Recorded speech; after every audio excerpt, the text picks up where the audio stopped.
Cameroon has very good laws that build on youth capacity. There is the national youth policy that actually mentions young people below 15 make up 43% of the population. That's a massive population that we need to take into consideration. I will talk also about comprehensive sexuality education, which is key to ensuring that the young people have access to information and also the services to stay healthy and have good well-being. There is a policy existing in our country and that was adopted by the basic ministries in charge of education. That is already present.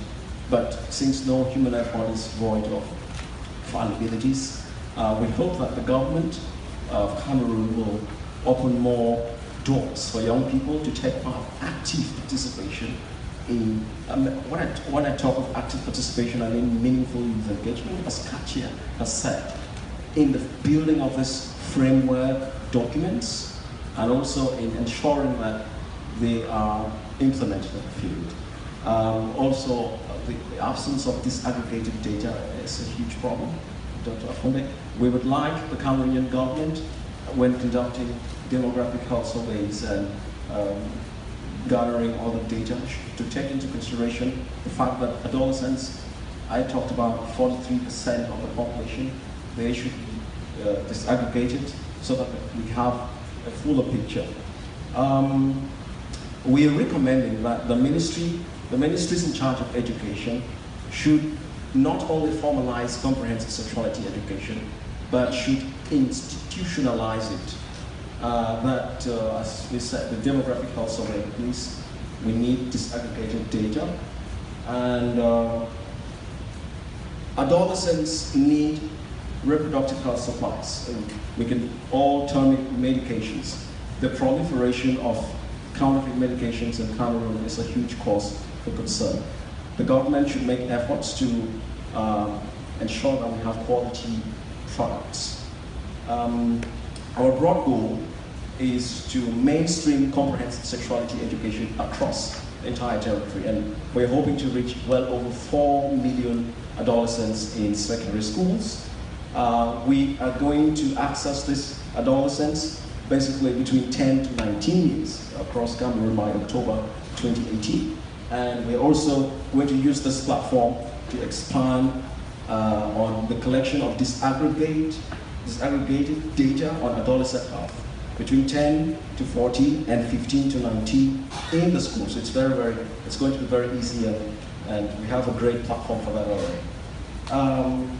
As we know, Cameroon is a very good partner in global commitments. Our country has committed to FP 2020, has committed to every woman, every child framework, and we hope that adolescents are going to survive, to thrive, and to transform when all of the laws that we have are really put into good practice.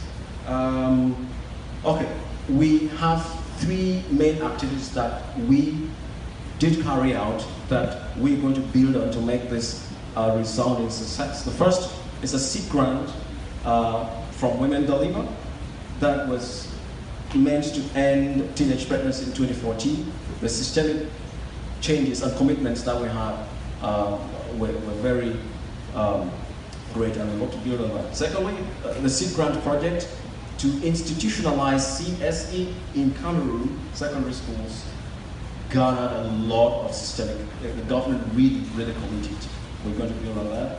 And lastly, still on the issue of supplies, adolescents, we are working with governments to promote the proliferation of quality drugs, including sexual and reproductive health supplies. I am talking here as an award winner, a gold award winner from Unleash Lab 2017 in Denmark, in Aarhus, where we pitched a very innovative idea on stopping, on making counterfeit medications a thing of the past. And the Cameroon government, Dr. Afonde, we hope, will buy this idea as the Nigerian Pharmaceutical Society has done. And we will make life for adolescents very better. The last thing I would like to say is thank you very much. Viva Desmond, viva! Viva Desmond, viva! Viva Cameroon, viva! Absolutely fantastic. I think we can all feel the energy and passion which you're talking about on the books, and I think those are some great best practices and experiences that even young people